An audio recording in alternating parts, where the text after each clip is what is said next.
Hi guys, 2013 Kia Sorento 3.5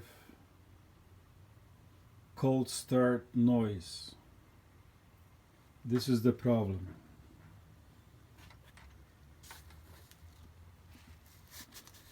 To change filter house unit assembly. To take it out, she was sitting right here. The whole intake had to come out, upper, lower, pipe.